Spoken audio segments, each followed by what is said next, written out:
I'll be sitting there like, oh my God, did they not hear the bell? So don't make us do that. Next thing, this is an all ages show. So if you're going to come up here, you're going to read something that's a little more mature or got some strong language like that or anything like that, give us a little trigger warning just so if we have young children in the room or anyone that doesn't want to hear a particular thing, they have some time to leave the room and come back once you're done.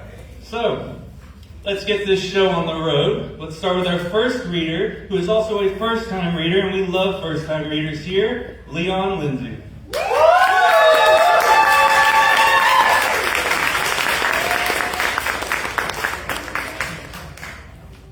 I've not done this in a long time, so please bear with me. And I do have some explicit lyrics, so I'll tone those down. And I will not try You ain't got them. Okay, I'll not try to offend anybody. I have a few poems. It's called Come Back There. Close to the abyss is where I was. So the Lord sent me someone to irritate me.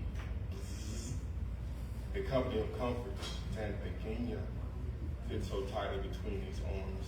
You've seen her, teetering off the edge of a mirrored cliff, on reflecting pain sustained, no one to uplift.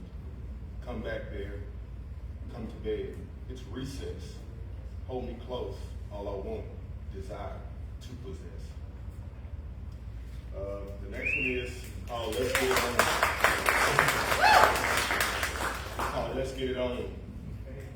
Once I hit you below the belt with this boy's charm and appeal, will you be able to punch back with an experienced record? You track. I bet you will submit and fall into my arms whenever I call. On the ropes is where I find you, beaten up, all black and blue. On your own, run off of your last manager to obtain a more suitable challenger. Stay out of the corner is all you hear. Didn't listen, got caught by the bear. Stick the jab, won't last 12 rounds. Untied, once again, gloves unbound. And this one here is a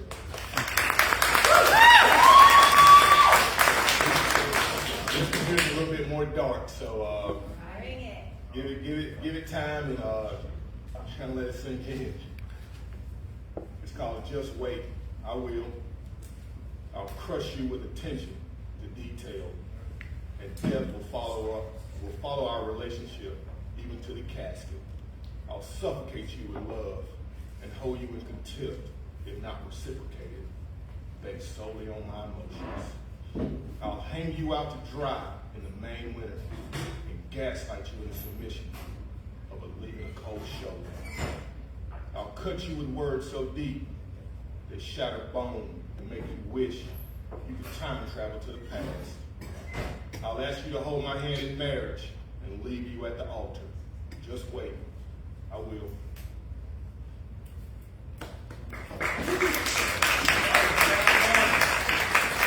This one here is a little bit more lighthearted, okay? So, sweetheart, I'm getting up. We've been laying here for over an hour. Where are you going? Just to read. Why? Shh. Baby, what happened to your son? What happened to your glasses? Lois Lane, slow down. S-H-I-T, Superwoman. This needs to be monitored, closed circuit. So get up, keep up, and monitor closely. Let me give you something to see. Feel that? And remember, that's love. Take a taste of this Sunday morning and burn it in these sheets. Music.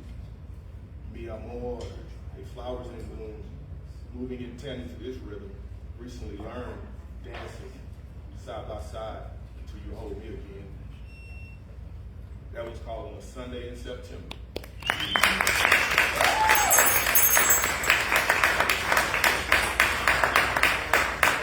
This one here's the breakup. Okay, I got you. We know hell's on the horizon.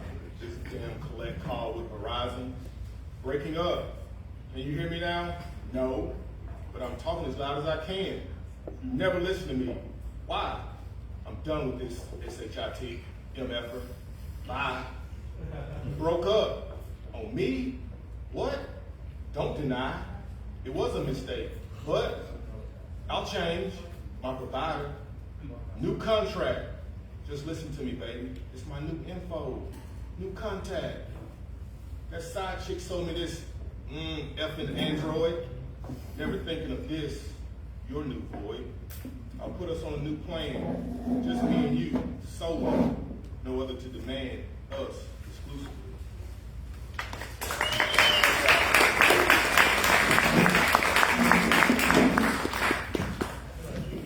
Thank you, Leon. Let's hear it again for a first-time reader. And I should have said this before we started, but I'm a little stupid sometimes, so that's on me. But we are streaming live on Facebook. So, hi Facebook, hello, how are you? But if you don't want to be streamed live, Jaron, whoever's up on stage reading, if you don't want to be streamed live, just come on over to the side, find me or Kimberly, and we can move you to the back of the list and make sure you're not streamed live, okay? With that being said, everyone give it up for our next reader, Alan Burkett.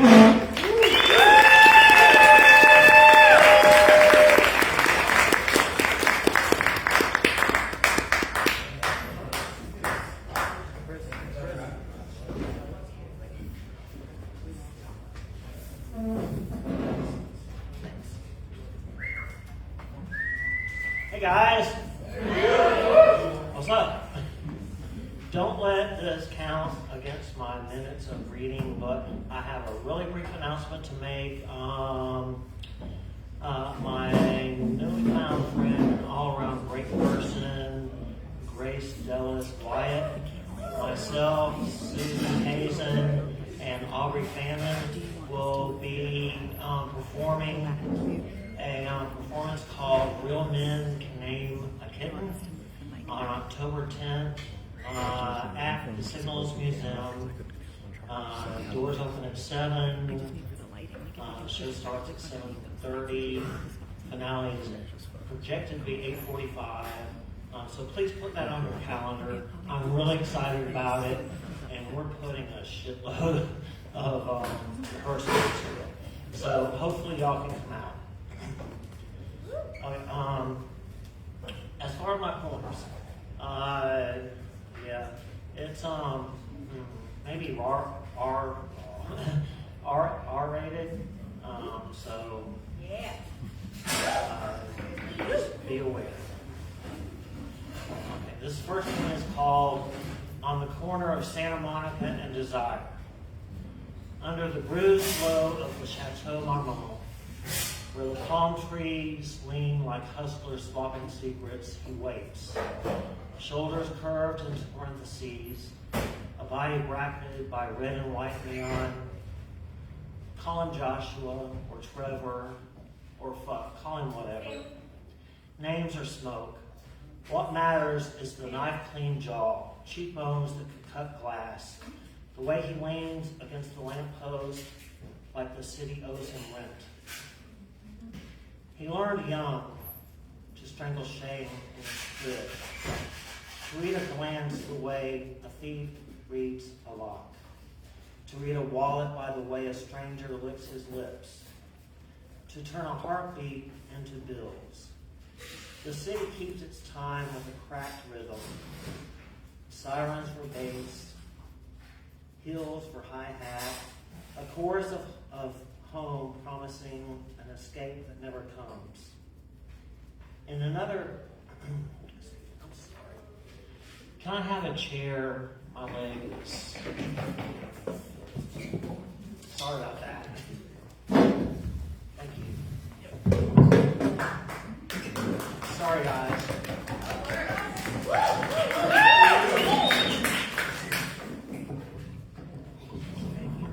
Perfect. Okay. I'll go back just a bit.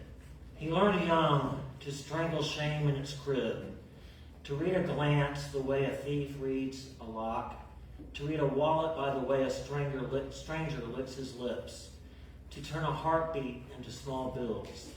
The city keeps its time with a cracked rhythm, sirens for bass, hills for hi-hat, a chorus of horns promising an escape that never comes. In another draft of fate, in another life, he's sketching strangers in charcoal on a university square, foaming hearts into lattes. But here he's pure mathematic. Youth plus beauty plus fellatio equals cash. Solved in motel rooms where the blinds stay nailed to the shadows. Above him, the stars drown in the acid brightness of sunset, but he still maps their faint tattoos, searching for a pattern that might spell mercy. And when he slips into a stranger's car, taillights shrinking to red ellipses, he becomes both predator and proof. A story the city tells itself when it wants to taste the myth and spit the glass back onto the sidewalk.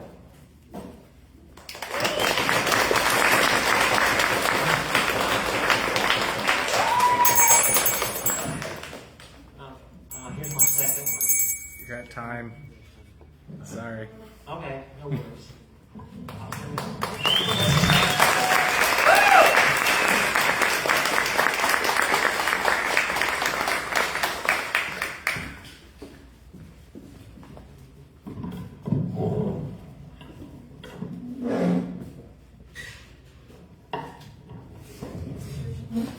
We're co-hosting. How's that?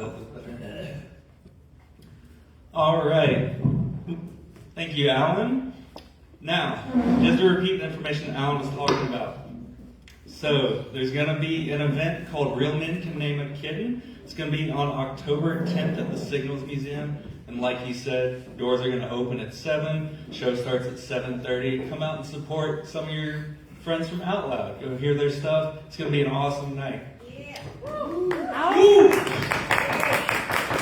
With that being said, let's go ahead and keep it moving along and welcome up our next reader, Rain.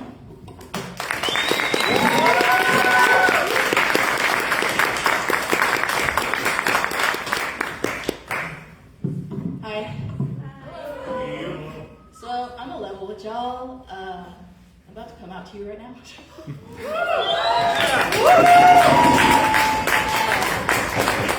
is for anyone who's ever experienced dysphoria or had an identity crisis and came out on the other side.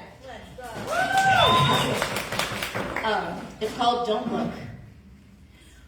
When you see fledgling birds, open-mouthed and blush pink, think of me. Think of the day I told you I was questioning everything. That I stumbled over ma'am, she, lady, littered in conversation like loose gravel, but don't look at me. When you see bruised knees or clean cuts with rubbing alcohol and feel the sting rise like magma from your skin, think of me. Think of the days I put my wounds on paper, wrote and read poetry in bars that smelled like cigarettes and dust. Remember, paper cuts as much as it heals. And poetry can't cure anxiety tugging at my pant leg for 2 decades. But don't look at me. When you hear rain tapping its fingers on your window, think of me. And your phone buzzing against your thigh, think of me asking from your front pocket, hey, can you come over, please? I felt small enough to fit my hurt in message bubbles, trying to forget I have a body. Remember, my body is my dream deferred. Wish it was manlier. Weep when that doesn't work, but please, don't look at me. I don't want you to see me like this, like a sunflower, refusing to unfurl, even when morning comes. Yeah. I'm gonna get down from here before I pass out, but anyway.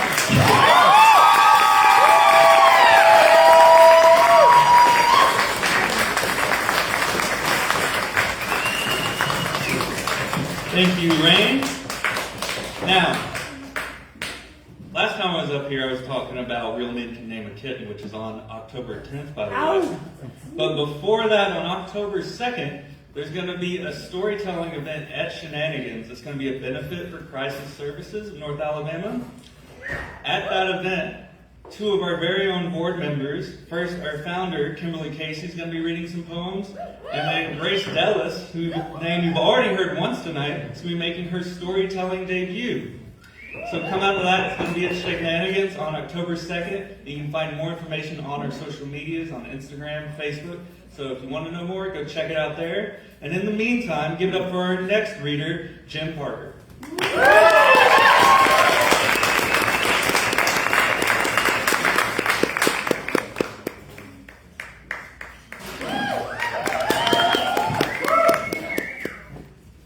Thank you very much. Open your books to page 17, please. It's a pretty good sales pitch. This is called My Little Slice of Life.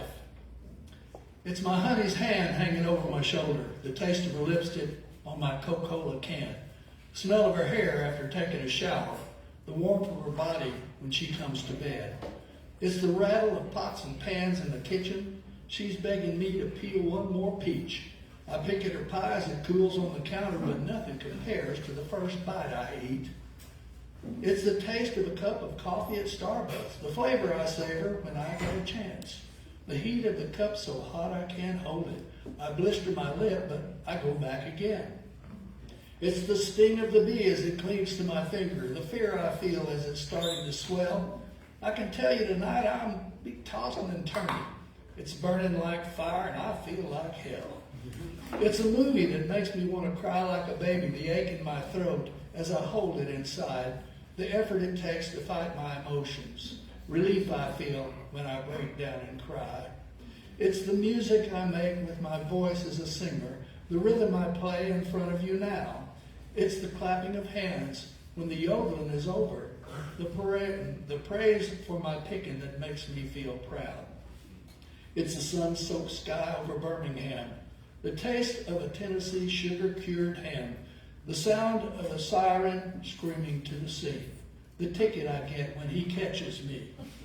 It's the worm in the apple I didn't discover until I bit in and found it inside. The way my stomach starts turning over till I figure out I'm not going to die. It's the fly in the soup, the roach in the kitchen. I can't wait to kill it, but not with my hand. I grab for a napkin or some lethal weapon and detail the death to everyone I can. It's the trophies he won for being a winner, his medals and photos hanging high on the wall. He can't remember the dates or how many, just something he did. It was nothing at all. It's the blood on his lip after taking a beating, the tears in his eyes as he tells me why he had to fight after school in the alley to prove he's a man and protect his pride. The cry of a baby with wet diapers. The mother's love when she can't comprehend. When buttons and bows are put back together, she rocks her precious to dreamland again. It's the spice of life that makes life worth living. Every mile I drive down the wide open road, it's the sound of the pavement, bumps and vibrations, the music I hear on my radio.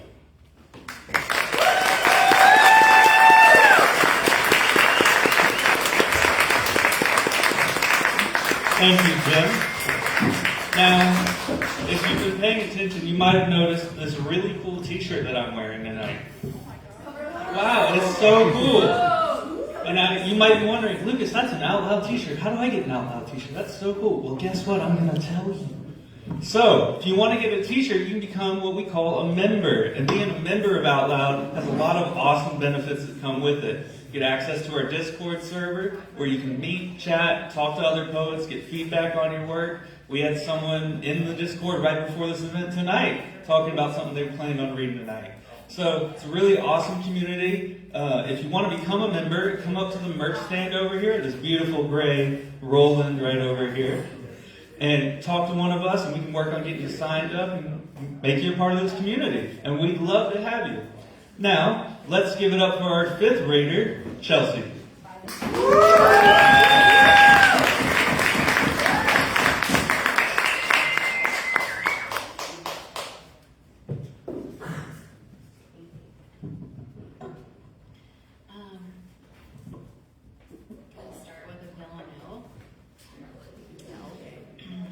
They snort misogynistic blood.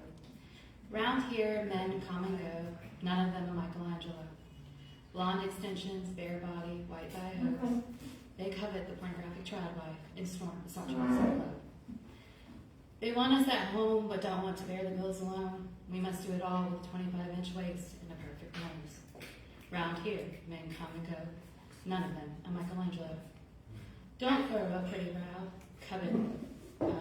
Don't furrow a pretty brow.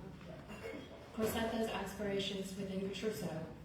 Open a Bordeaux, cowtoe stilettos, smile with pleasure, massage my words at those. They covet the pornographic treadmill and snort misogynistic blows. Rest your thoughts, women. You are no so. Beware the bitter wither glow and blood like the perfect rose. Round here, men come and go, none of them a Michelangelo. A busy, silent wife with children on her hips is your beau. Dry your tears and blow your nose. I'm the master you chose. They covet the pornographic child wife and snort misogynistic blow. Mind your tongue, dull your mind, take off the robe. Take my seed, grow fruit, starch, and iron my clothes. They covet the pornographic child wife and snort misogynistic blow. Round here, men come and go, none of them Michelangelo.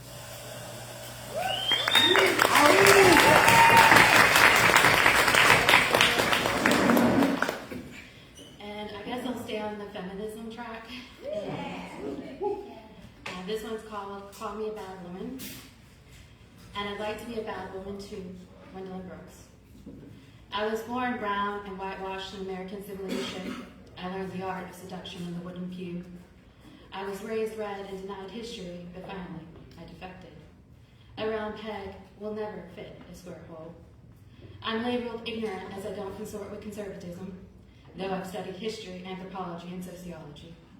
I'm no fool, and to abide foolishness is not a trait I possess. So call me bad woman, call me barren, call me bitter, call me spiteful, but it won't woolen the truth. Burn me on the stake, it won't burn my voice away. I'll yell louder, louder, and louder, a rolling thunder in your ears. I will not go away. I will breed and populate.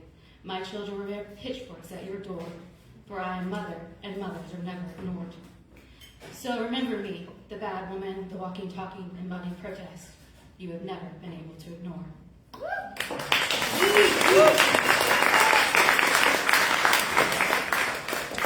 And then I have one last one. It's very political too. So, Old Lady Libby's Weary Blues. Old Lady Libby's green torch shakes and flares. Are you out there in Rocket's red glare? Are you humming? Drones, bombs bursting in air. Navy velvet blues, weaves, strumming and drumming. Old days, acoustic, red, white, and blues. We spoon beat ourselves through bar lights, mesmeric blight. We wish upon a star and chug a love fake news. We spoon beat our youth and hug biases tight. We hang our rights out to dry. Are you in there? There at home in that school there. Is your mind welcome at home? Your tongue roll there, tender, severed on that bare chopping board. As the flash flood flies, swell old Lady Libby's tongue. Her throat constricts, her lungs drown in back and luck.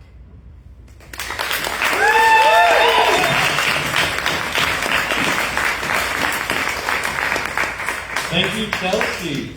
So, after you've come up and you've talked to us and you signed up for your membership, which is $25, by the way, say you still have a bunch of money burning a hole in your pocket. Well, also in our beautiful Roland over here, we have merch. What's that? Merch. Yeah, we got stickers, notebooks, pens, all sorts of stuff. Come up, check it out, talk to us after the show, and we'll hook you up with all sorts of cool swag. And I think that's what kids are saying nowadays, swag still. I don't know. With that being said, let's give it up for our 6th reader, Emma Rose.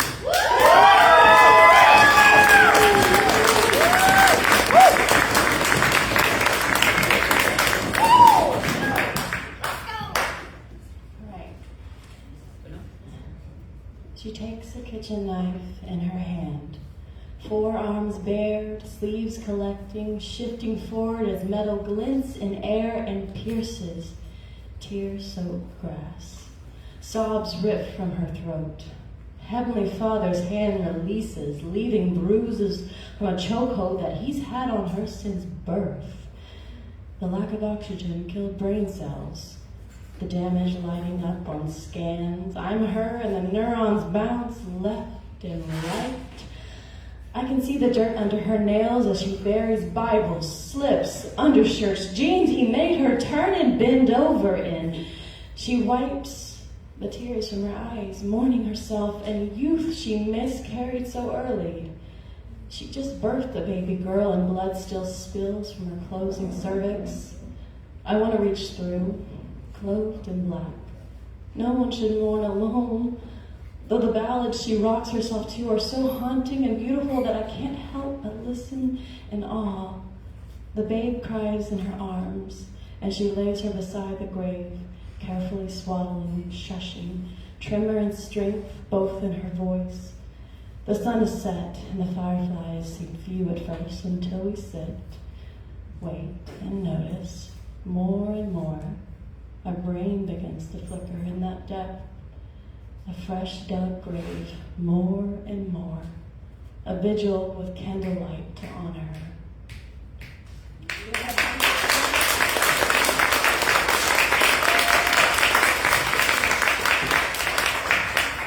Orphaned with the breaking of chains, each link's forged from the woman that came before me, their hands scarred from the forges, hammering the lines welded to men that ignore the cries of children at her skirts. I descend from the moors, Scottish roots that broke in Pangea, highlands and Appalachian foothills thrum in my blood. She broke apart once, and you can hear the whisper and the high-pitched, sulky cries from oceans away. Moss enveloped me, letting me sink, burying and tucking me in, death or sleep, for the parts that needed it. A witch rose from the mushrooms that grew from my exposed ribcage, bones I could scry with. They say, seeing a fox in a graveyard means the veil is thin, pointing ears that twist and turn to voices we both hear. Feral, I crawled like a beast, growling, humming with wind that swept around and through me. Love is found in a graveyard. 1,000 mother arms broke through the earth and enveloped me as I lay, my tears watering the dry grass. She's so thirsty, and her parched lips still brush my brow with a kiss.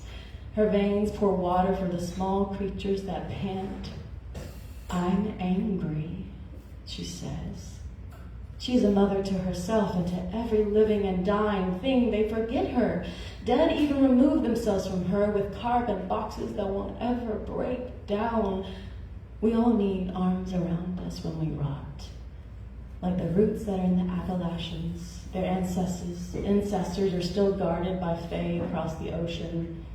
We're both angry mothers, breaking roots and chains, sifting earth and burning the past when the moon is full. I promise her, when my time comes, I'll become rot for her, a hug returned for a mother that never turned the porch light off, flickering in the fireflies that still light my palm.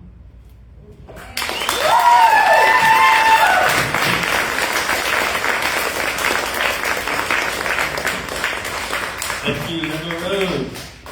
So, y'all want to know about another really cool advantage of being a member that I totally forgot to mention earlier? Yeah! Member meetups. We have quarterly member meetups where we all meet up and hang out. They're not open mics, just like community building and getting to know each other, which is really important in times like today. Our next member meetup, just to give you guys a little teaser, it's going to be a hike at the Chapman Mountain Nature Preserve on October 18th. We're going to do a little hike, we're going to do some riding, and it also happens to be the day before our next open mic on October 19th. So become a member, come on the hike with us, write something cool about nature, then read it at the open mic. So yeah, become a member. There's all sorts of great benefits. Now let's go to our next reader, Andy Good.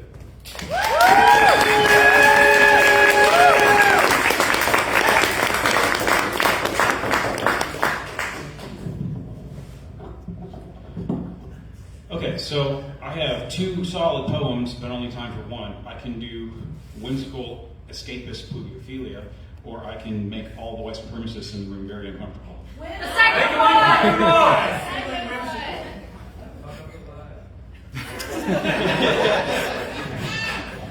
Your style.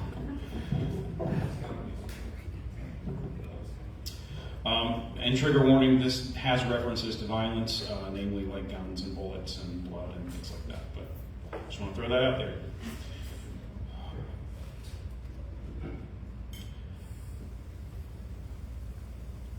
That brown-skinned, guitar-picking man lives in my tattoos and TV screen synapses. His grip is farm boy firm in my flash-flood memories. You could walk clean from eastern Tennessee to the Ozarks to find him, and his ghost is already nestled south in the bullet-dodging mesquite thickets where everyone is tan. In the Texas prairie, where people are too busy surviving to hold the Cherokee princess color swatches up to his tobacco face. Cowboy smiling like it's Sunday morning, and you can't help but smile back in shades of what a friend we have in Jesus. White Jesus. The one that rescues families from Jalaki to be soldiers in the Lord's army, but never captains, never captivating, never buried under schools or seized by the haircut. They are bleached by the blood of the Lamb until their sins are white as supremacy. Not the blood-dripped snow, frozen from the tears of the mothers racing against time. The browning hourglass poplar leaves their babies to a cold grave. The speeding, bleeding bullets to Oklahoma. I recently drove to Tullahoma on spider webs of highways through someone else's Tennessee hills. These roads connect everything except the ways I feel. When history is the spine of the book on oppression, and I am a single white page, lucky to be seen. But the rain that yesterday rips through the plains like generational trauma is the fog on the Blue Ridge Parkway tomorrow, and the ice on the roads that cancels the Gatlinburg sideshows. As if to congratulate us on winning the Cherokee lottery. The spoils of ancestral pottery piled high as the rent. Arrowheads strewn across our yards like shrapnel, like mixed public opinions, like 1,000 churches claiming to be the first, like tents under the bridges we burn, to go no contact with the guilt that wears the veneer of our Bermuda lawn, American dream, American scheme. Kill the Indian and save your self-esteem. Some days I want to rise up on wings of pine and cedar and flee my white Appalachian skin, freckled, star-spangled with my dad's Cherokee grin. But my blood cells sing in superposition of oppressor and oppressed, like a story that needs to be told. Both bleeding bullet searching for home and the gun that fired it for HOA approval. Dandelions growing in their grass, like braided-haired children beating on drums at the doors of the hegemony. I live somewhere in between, bidding us let them sing.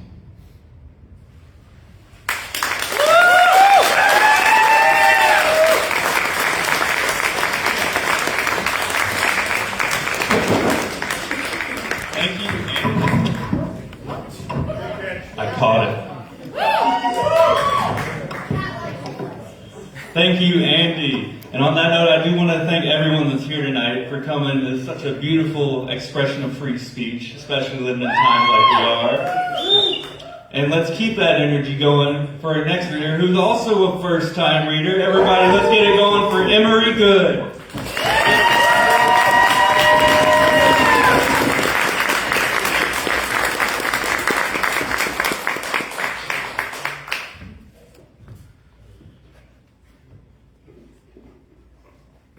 This poem has a quote from Andrew Bird in it. I just wanted to let everyone know. Eclipsed comes daylight and natural reconciliation with the fleeting chance to reach for our youth, held in ambered evocation. Like a venture set deep into the place you fold, with worn postcards, an emotional gimbal, and a tarnished pendulum cascading off the edge of the world. Like a tincture jest at your overstated aspirations, and the stillness between your hemming and hawing, reflecting your past, refracting your future, reframing your questions, for better, for worse. Met like a 1,000-yard glance into a flashback memoir, left like a circadian olive branch born from the sky down to your feet, an homage to an armistice due a decade ago. Dressed in neutrality, like a somatic postage stamp, emotional singularity and golden ratio contending for the front face of a silver dollar laying still upon a railway. Like a coin tossed into the life of a young boy greeting an adult man with silent reflections in an empty cathedral, holding close to the olive branch in remembrance of what shattered. Like a velvet retrace or a kindred resolve, meeting the breadth of breath on the same yellowing pages as a Sanjuan loon call. Stay with me a few minutes more, that reality may unfold. Like knowing in full how reality plucks at you, like a Stradivari Fabian strategy, a pizzicato provocation, calling to retreat the steps yet taken, then quells you like an elder courtesy preserved by a crystalline vesper. Don't you worry about the wicked, don't you envy those who do wrong, and your innocence will be like the dawn, while the justice of your cause will shine like the noonday sun, eventually breaking away at you like an observant sculptor, cracking away all the fractures left by men and spirits until all that is left is your time, like a distant tune on a 1975 Steinway and Sons, or the hum of the bulb that we sat under. It still feels like farewell, like the weight of the world, just quietly.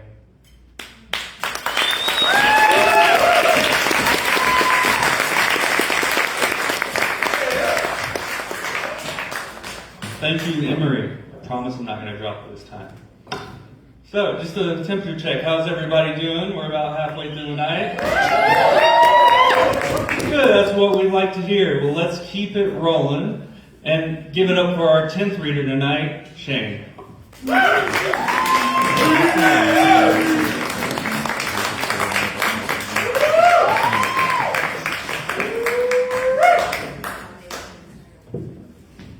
Hurricane Shane! Thanks. That's only call me that when I'm playing music though. So this one I really wanted to read last month. It would have been super appropriate, but I didn't get here in time to sign up. So everybody just pretend that we've already heard like 3 or 4 poems about fireflies tonight, and then I'll read this that should have been here last month. This one's called Keepers of the Covenstead. It's also very short. Oh firefly, you've caught my eye, oh little lantern in the sky. Upon that breeze, beneath the trees, you dot the air with fleeting ease. In sacred groves you take to flight and paint them with your candlelight. No tears have ever wet my eyes when dancing with the fireflies. Thank you. Love fireflies, they're the best. This next one, it's not done. I don't know what it needs, and sometimes you don't know what something needs until it's witnessed. So maybe I'll figure that out tonight. Down, water always falls. Mountains mist forms valleys dew. Raindrops flood the rivers, rushing home to be with you. And although its path is long, water falls with all its might. It will carve earth into canyons just to get you in its sight. Water only wants to rest, bring its journey to an end, sink again into your arms, rocking soft in the ocean. And my darling, in your eyes I can gaze upon the seas. Water finds its way back home, in your waves it's meant to be.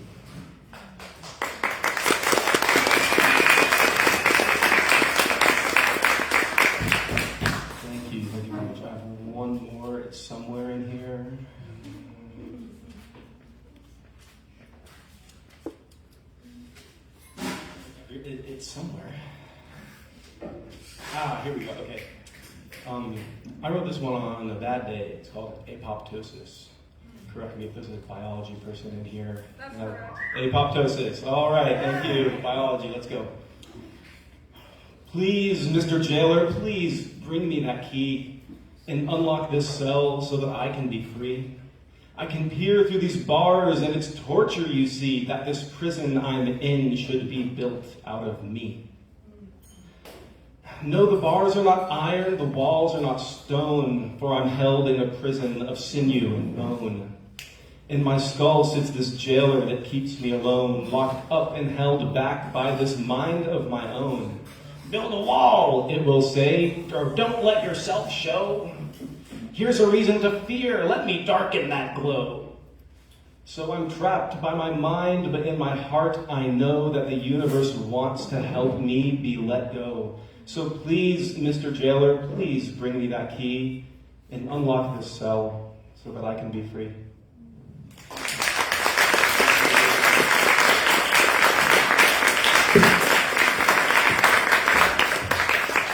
Thank you, Shane. Now for this next part, I need everyone to look that way while I inconspicuously pick up this page that fell on the stage. Oh my God. Wow, that was crazy. Anybody see what happened back there? Anyways, if you find yourself in a position similar to Shane and you have a poem that you're not sure what it needs, you know where's a great place to ask for help? The Discord! Our members only Discord. That's right. 10 points to whoever said that. So, if you want some help on your poems, come talk to us after the show, become a member, get all the help you want, and probably more.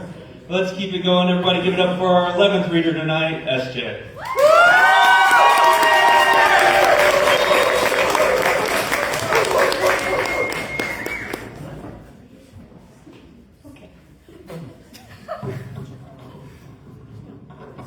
Okay.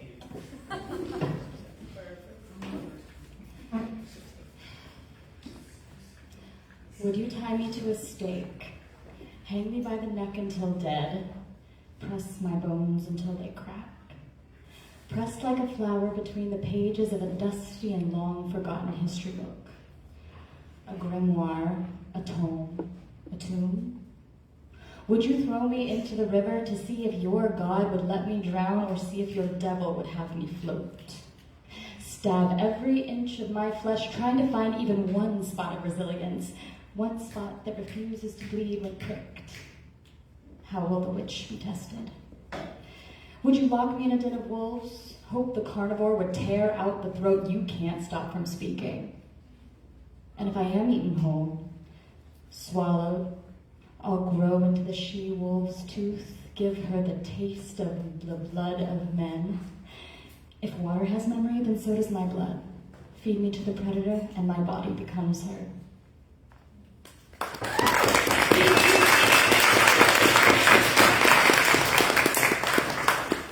I was born in the year of the snake. Born in the image of a god. Was I cursed to crawl on my belly, or is this legless body that of the divine? Vain and high-tempered with a tendency towards physical beauty. Born in the image of a vain god, an angry one, a beautiful one. I was born in the year of the snake, under the sun of a sea-goat, while the moon had a stinging tail and heavy claws. A day late for the solar mother's birthday, but the same minute as the mother that grew me. The same minute and the same snake. Youthful, uncontrolled venom turned into a controlled bite, a discerning and flickering tongue.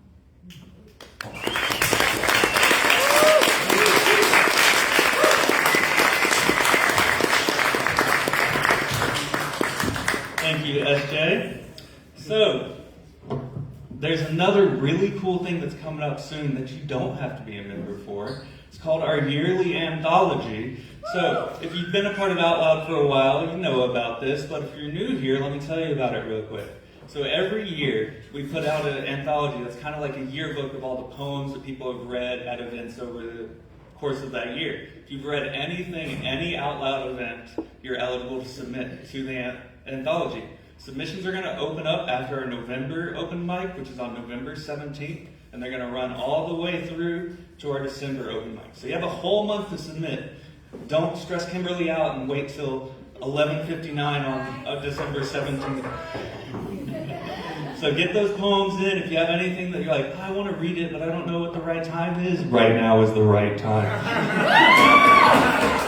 Speaking of the right time, everybody give it up for our next reader tonight, Andrea.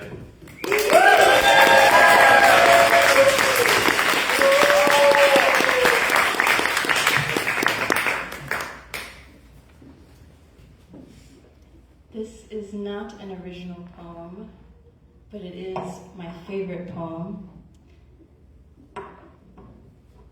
Because I think poems are like medicine. I think many of us feel that way. But I'll tell you who it's by at the end, because half you probably already know it.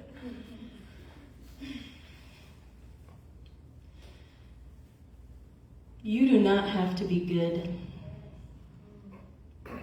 You do not have to walk on your knees for 100 miles through the desert repenting. You only have to let the soft animal of your body love what it loves. Tell me about despair, yours, and I will tell you mine. Meanwhile, the world goes on. Meanwhile, the sun and the clear pebbles of the rain are moving across the landscapes, over the prairies and deep trees, over the mountains and the rivers. Meanwhile, the wild geese high in the clean blue air are heading home again. Whoever you are, no matter how lonely, the world offers itself to your imagination, calls to you like the wild geese, harsh and exciting, over and over, announcing your place in the family of things. Yeah. By Mary Oliver.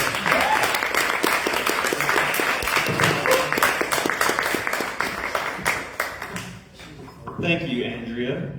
So, let's say you've come up here, you spent your $25 to become a member, you bought every single piece of merch in that cart, including some of our previous anthologies, and you still got a bunch of money that you don't know what to do with. Well, here's a great idea. So we're a non-profit that takes donations. That's right, we don't make any money from any of this. So if you really got some extra money, burning a hole in your pocket, you become a member, you bought all the merch, you can donate to us. We've got a little donation bucket up here with some sort of bird that I don't know what it is, but some sort of bird up here. You can come up and donate and help us out, support your community. We do all kinds of fundraisers and things like that all those donations go towards. So let's keep it moving with our resident carpenter here at Out Loud. Everybody give it up for Charlie.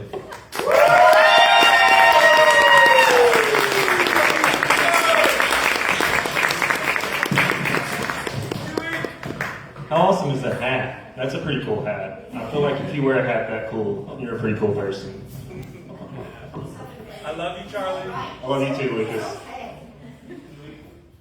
All right, this first poem is me and a friend were discussing sort of when you observe something that's sort of naturally occurring, and you know those things don't always have like even if you understand the process by which they're happening, it doesn't really make sense that thing's happening.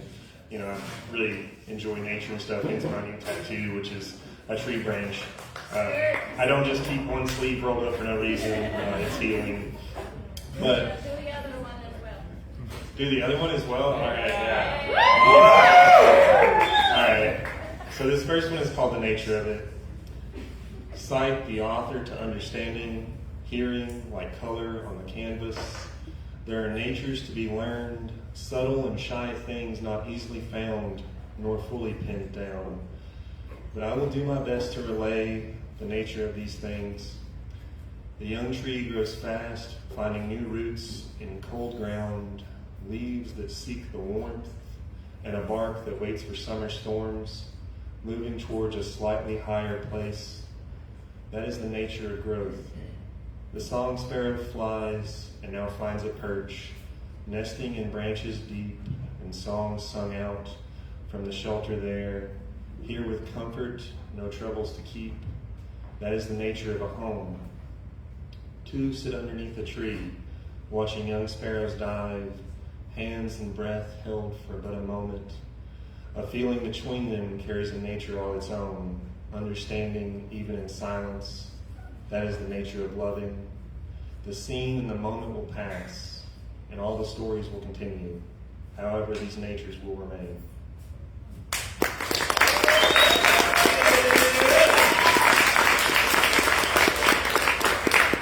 So this past weekend, I got to visit Minneapolis, and I do swing dance and blues dance, and I got to go to this dance exchange, and we danced for 4 days straight, and we were up till 2 a.m. or 3 a.m. multiple nights.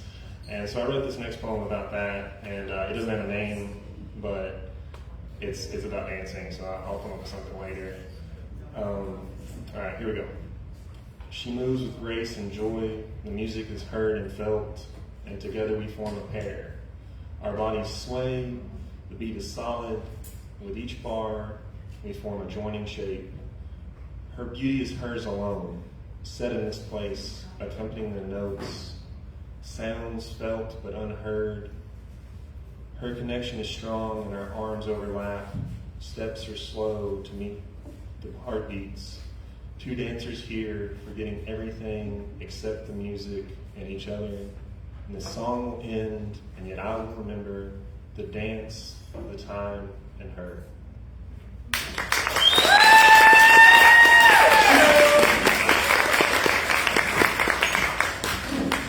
Thank you, Charlie. You know, you must be a really cool guy to have really cool tattoos like that. Romance. Charlie is who I'm here for. Now, I'm looking at the rest of this list tonight, and I can tell all y'all right now, it is all gas, no brakes. So let's keep it chugging along with all of our amazing poets. Everybody give it up for Brian G.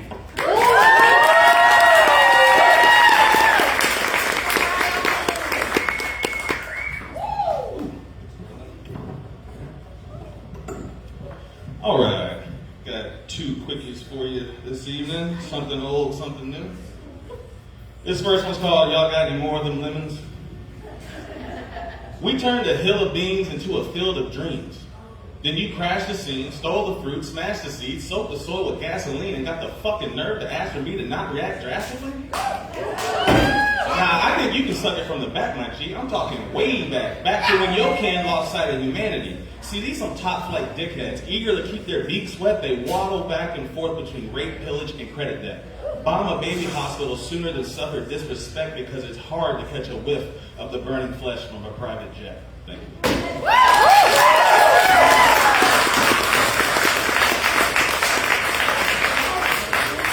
All right, this second one's something I wrote like 2 nights ago.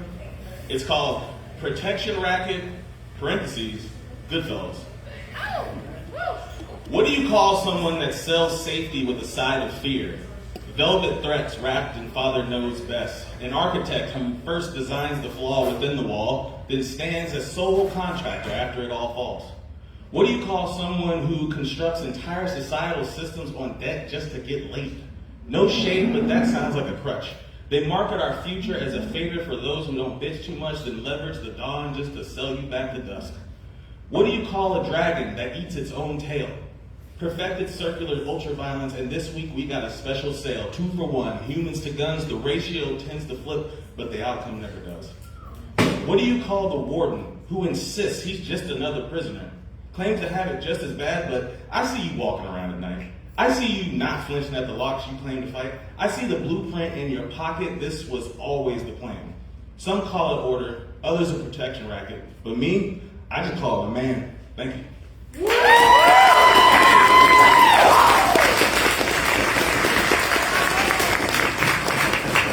Thank you, Brian. That's what we do it for. And also, you better record this because this is the only time I'm going to say this publicly. And this is just for you and for Jason, wherever he is. Go Birds. Yes. So, we're going to keep it rolling. We're giving it up for one of my personal favorites that we have here at Out Loud, our regular. Everybody keep it going for Beth Paul.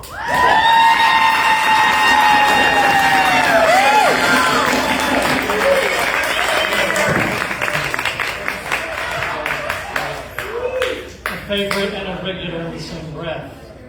Let's see, adjustments. Whatever you're doing for October 11th has changed. You will be at Lips Lounge for a burlesque show in the Salem witch-burning tradition, hosted by the marvelous SJ. Once again, whatever you had planned for October 11th has been canceled. Wrapped. The night is strumming, humming, pounding out a song. A call to run, embrace the electric darkness spreading out before the cling, clang, run of tortured thoughts, never looking back, faint then fall. Heave a rugged breath, surrender again and again and again till the last breath, toxin is bleached, dry, the last tear, bleached, white, a slow, unspooling, drowns out the world, quiet, ekes back in, crawling, whisper, soft. The world resolved, the pulse slows, falls in line. Beyond the window down the street, just beyond the reach, the clang, clang, jingle, jangle of the night, strumming, humming, pounding out a song.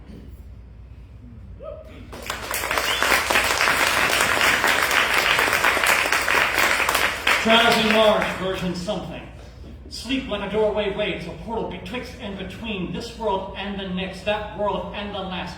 Dreamy realities full of portent evaporate upon waking. Nightmare cliche, horror incarnate, stalking, hunting, holds no terror to what might have been, what should have been, what will never be. In a glimmer of sidelong winking, the next world waits, screaming between this world and the next. Awake like a doorway waits, a gateway between and betwixt this next and this, the last and now. Conscious memory heavy with regret, this appears upon us.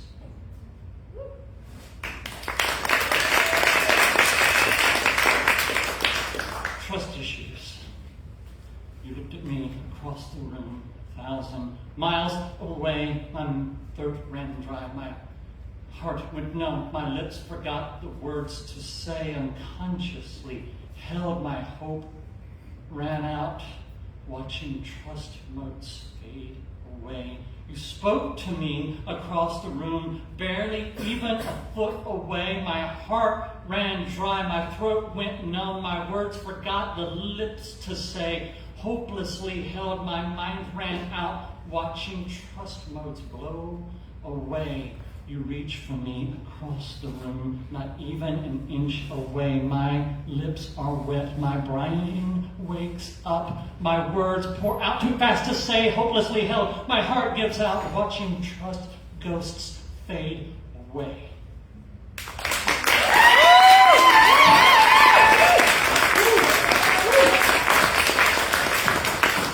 Thank you, Beth. So, to keep it going, this next reader, if you've been listening, you've already heard her tonight, in a way. She's no big deal or anything. Everyone, please give it up for my best friend, the walking trigger warning, Maya Webster.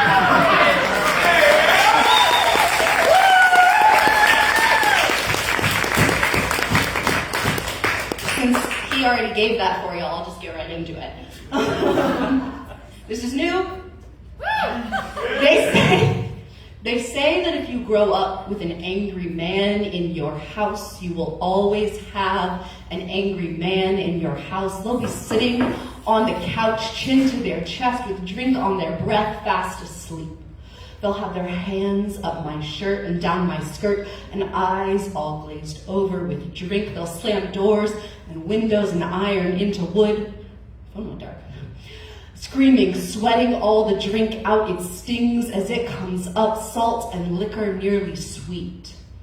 I want to be the angriest man in my house. It'll be someplace not stolen or borrowed, loaned to me for however long I can please. It'll be someplace with no one else's name, bought with no money I haven't made, no one else's blood mocked across the place. I will be the only one slamming doors and windows and iron into wood, my own hands up my shirt and down my skirt. Only me on the sleep on the couch with my chin to my chest and drink on my breath. I want to be the only angry man in my house. When I wake up, I will repair the doors and windows, sweep up the broken glass, put new wood in the frames, and apologize to each pane. I will go outside to the wood broken in my iron rage, gather it, stack it, dry it for fire, something to warm me when I am finally alone. Because I got too used to the heat men produce in great quantities. They grow too warm, kick off the sheets, roll over, nearly crushing me with all their need. Eventually, just like it does every time, anger will dissipate, but I won't be on my knees begging for forgiveness, for them to open the door to allow me the privilege of the crumbs of love and a key to my own home. I'll watch my anger drift away, the way I watch wounds heal.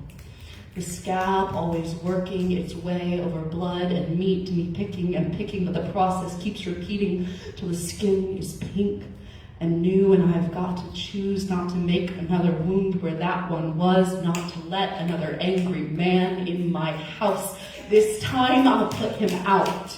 Make him clean his boots, shut the door gentle, draw the curtains behind him, not offer anything to drink. It'll be gone.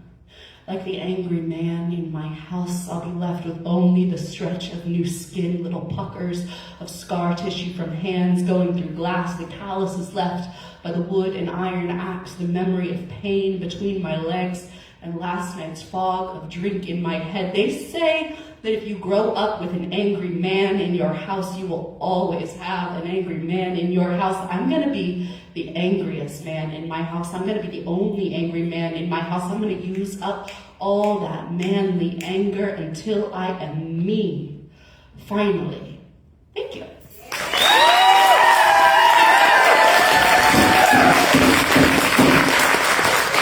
Thank you, Maya. Let's do it quick. I didn't hear what you said. They were clapping too loud for you. I only heckle because I love you. Well, let's do a quick rundown real quick, and I hope you're taking notes because there will be a test at the end of the night. So, your plans for October 2nd have been canceled because you're going to be at the Storytelling Benefit for Crisis Services of North Alabama, featuring our very own Kimberly Casey and Grace Dallas Wyatt. Then, on October 10th, your plans are canceled again for the Readers Theater Night, Real Men Can Name a Kitten, featuring, again, Grace Dallas Wyatt, Alan Burkett, Susan Guthrie, and Audrey Fannigan. That opens at 7, and the doors open at 7:30. October 11th, your plans are canceled because you're going to be at SJ's Burlesque Salem Witch Trial Show. And then on October 18th, your plans are canceled. Yet again, tell your employer, I say I'm not sorry. You're going to be at our members meetup up on Chapman Mountain doing a hike with everybody. And the next day you'll be at our open mic here again. And we'll start this whole process over again. I hope everybody got that. And with that energy, let's give it up for our next reader, Michael Solomon.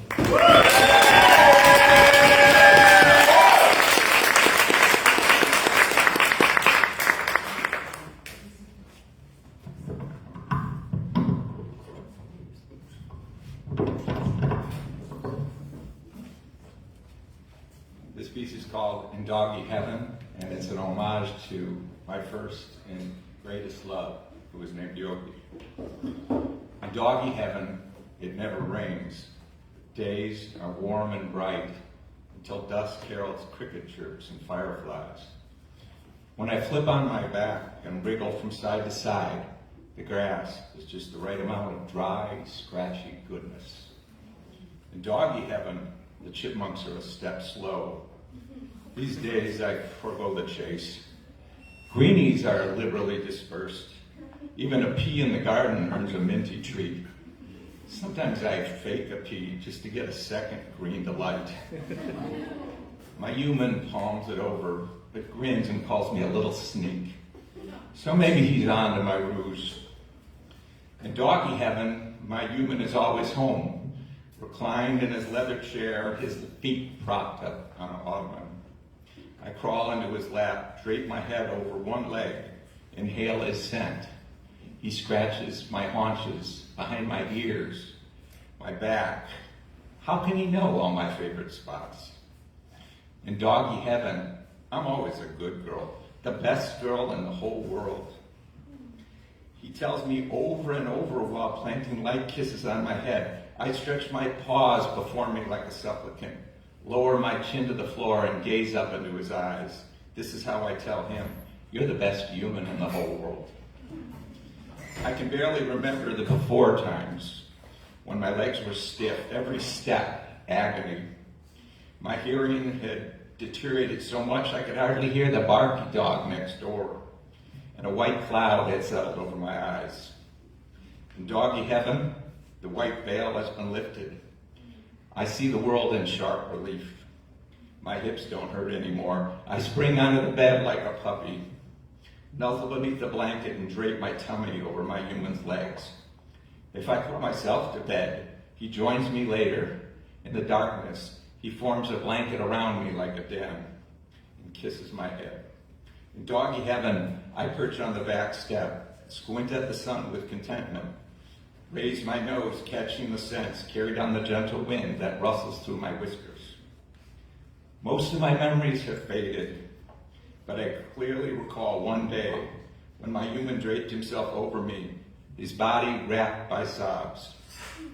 You'll fall asleep, he said, and wake up in doggy heaven. He never lies, so it must be true.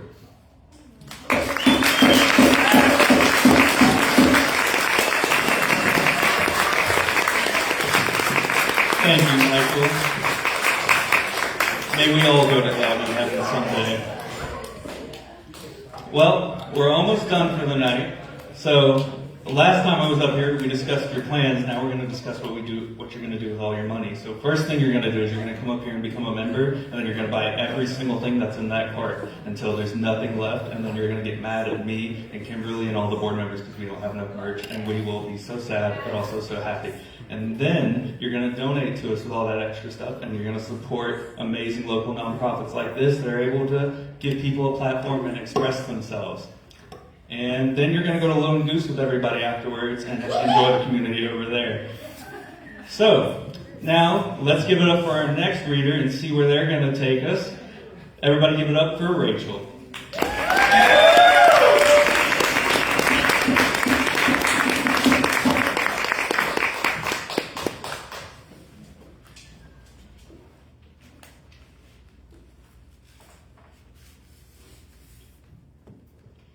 The red and yellow Kodak photographic paper box.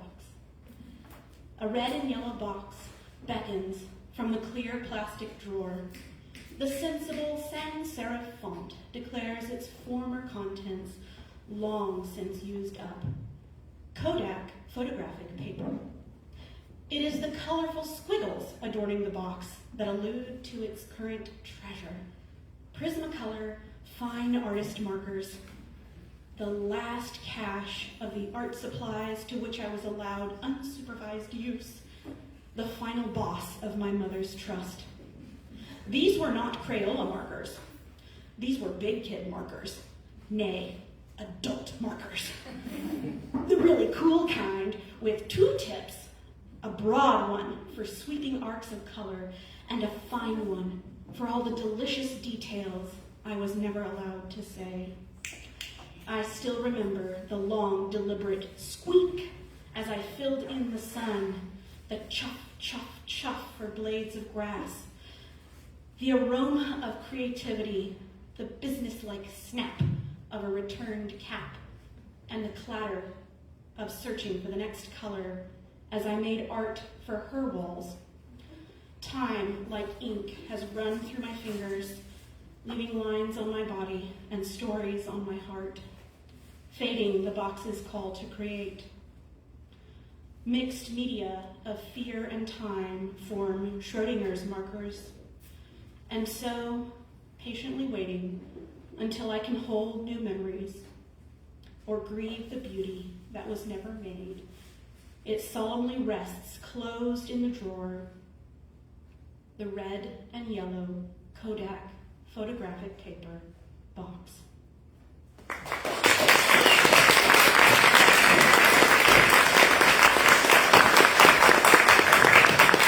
Thank you, Rachel. Now we're going to cover something that's very close to my heart, and we're going to go off script here a little bit. And Kimberly's freaking out in the back right now, but I promise it's going to be okay. But tip your bartender. They're the only one in here tonight. They're doing a great job for us. So everyone, please remember to tip your bartender in addition to all those other amazing things you're going to do with your money tonight. And now, let's keep it going with our 18th reader of the night. Everybody give it up for Mel.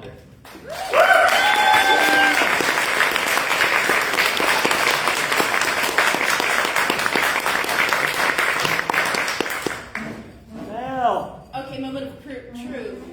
Who cried during doggy heaven? Yeah.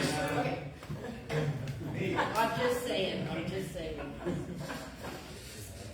So I've been enjoying a book that I have made by my great aunt, and it is letters from my great-great-grandfather to my great-great-grandmother during the Civil War. Unfortunately, mine. My great-great-grandfather wrote to his wife, "Today is the day set apart by the President of the United States as a day of thanksgiving and fasting. It becomes this nation to humiliate herself before God and pray for forgiveness of national sins." Jerome Burbank, Wisconsin Volunteer Army, Murfreesboro, Tennessee, August 6, 1863. In 2025, I write as red clay dries deep Alabama heat. Just right to rinse September's masking. Hardening tight until it cracks the soft skin, which finds it taxing. Overburdened by grief, we try in earnest to lobotomize the facade, evidenced how we throw out all the richest of marked down needs in an attempt to philosophize new gods. Cotton swaddled, sinking south. Ain't no new surprises, but how many sins fit in the mouth before the sun finally rises? Our disbelief grows unaware in self-appointed sages.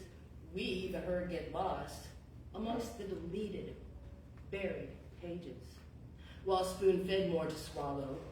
It sounds like peace fades into peace once lost, and we once again sketch out, notice the repetitiveness, a brand new motto.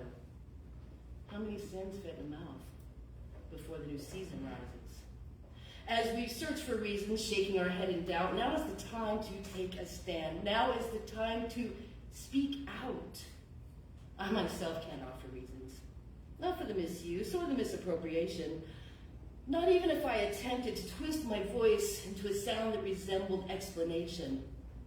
But I bleed a truth from a mouth gone dry, and to the bartered lies delivered with a half-split tongue. Wondering myself how anyone could possibly justify, as we the people hum a hymn now unsafely sung.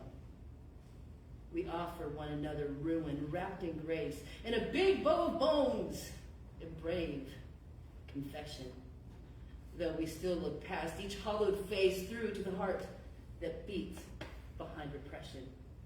Their power don't flinch when it's fed on pain, and the flag still flies over a field of graves.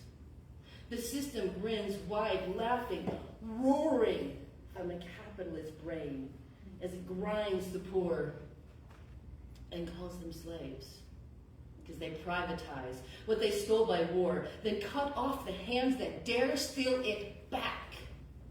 They preach of peace and then build one more drone for goddamn desert attack.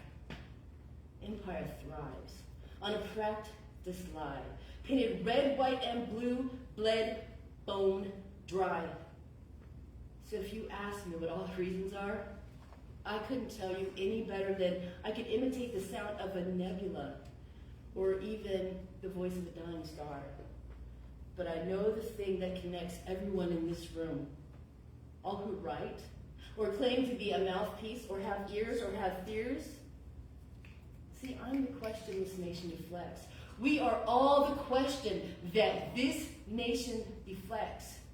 It's not how or why we broke or are breaking, but who it protects.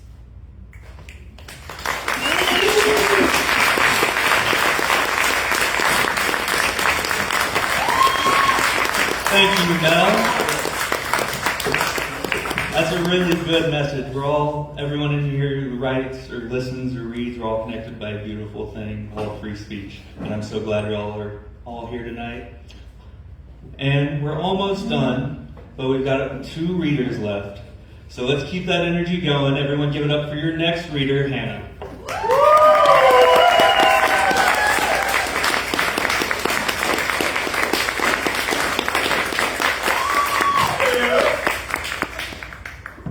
Hello, everyone. My first one's called Out for Lunch.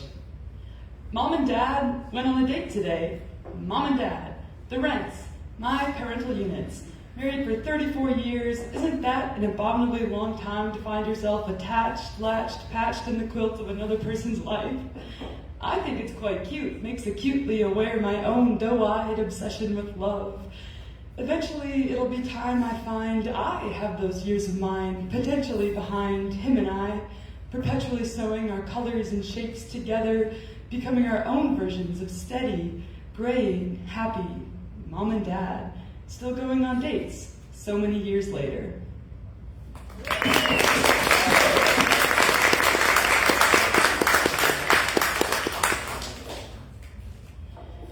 Her hair is short, bangs chopped above smiling gums, the tic-tac teeth of childhood split into a smile resting below wide eyes, not yet wise, but the elusive age she cannot comprehend. Her fists flatten, raised to the sky where she possibly sees clouds flying.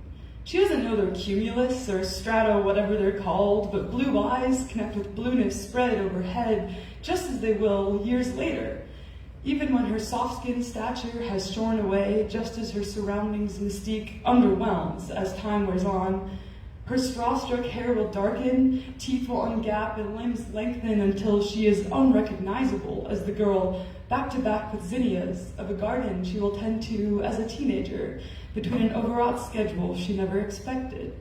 But she is happy in that moment of possible bird song or sun rays or perhaps having to pee or glancing at a doggy blur just outside the frame, which makes her peer into a universe she doesn't need to understand to exist amid, the whirlwind of her tiny mind, other than knowing I am here and this is me, which she should remember for the rest of her life, even when there are no flowers behind. There will be other things I want to tell her through the photo, but the more I see, I draw back my hand to rest relaxed above like hers and swirl the other to the air above my ears, imagining zinnias swaying around me as they grow and decay, then bloom peacefully, no time to fret or quit, but carry on upward. She is curiously content and not wholly there, but her young mind will unbend as years tack onto innocence in a jean jacket, skin shedding invisible layers until she feels lost, yearning for a garden, just as the girl in the picture exists alongside, with childlike dignity twining into who she will become when she will become me. Her teeth are my teeth, her eyes my eyes, their blue fragility not yet melted away. Though years have passed and her zinnias have died, our memory of them has not. And I remain her just as she was me, not knowing who she would be, and I wish to make us proud.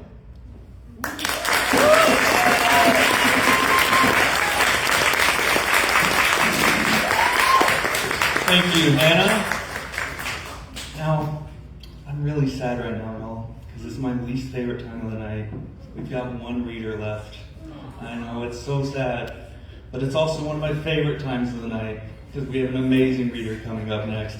Everybody, you know her, you love her. Take us home. Everybody give it up for Grace.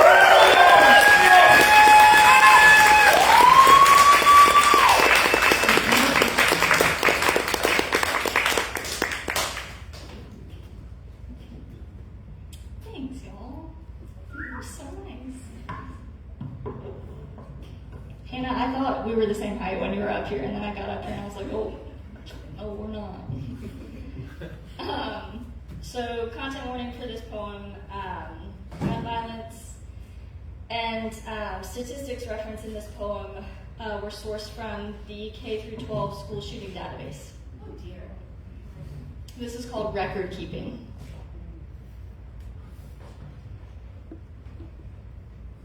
In the days that follow a school shooting, despair hangs like a thin curtain. Push it back from the windows to keep things light, but shadows lay long and heavy on the ground. There is no stepping around it. There is no picking them up. She hangs there for a long time, gathering dust, waiting for someone to wash, to iron, to air her out. At the very least, no one ever does. She frays, she tatters, she wishes for someone to patch her up, to tear her down, to throw her out. Since 1966, there have been 3,120 incidents of gun violence in schools or at school events across the United States. What comes after darkness? Morning?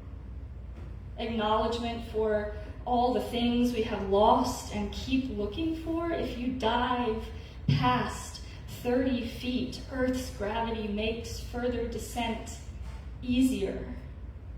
Like falling, you don't even have to try. You will reach the bottom softly and look over to see a bird fishing. The hard part will be resurfacing without panic when you find yourself short of breath, locating the sun without fear that this will be the last time you see her light. Try explaining it to a child on the first day of school, 4 or 8 or 10, and still requesting one last hug. Since 1966, there have been 3,294 bullet-inflicted wounds, including fatalities at school shootings across the United States. I stand at the front door and greet the children every morning. Good morning, buenos dias, bonjour. I know every name, every face, every parent. I watch until they are safely in their classrooms.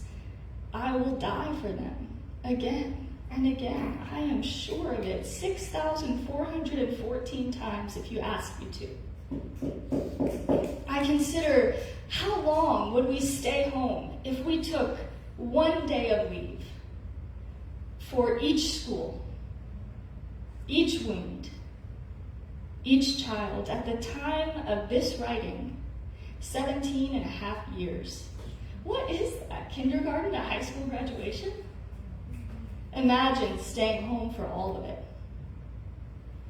Imagine staying safe. And now comes the hard part. Keep counting. Thank you.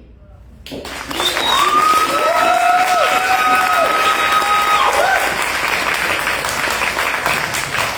you, Grace. And thank you all of you for being here tonight. That's our show. On your way out, please, again, remember to tip your bartender. We're going to be up here at the front if you want to come ask us about all those days that you're not going to be at work. We're going to be up here if you want to become a member, buy some merch, all that. And thank you guys. Have a good rest of your night.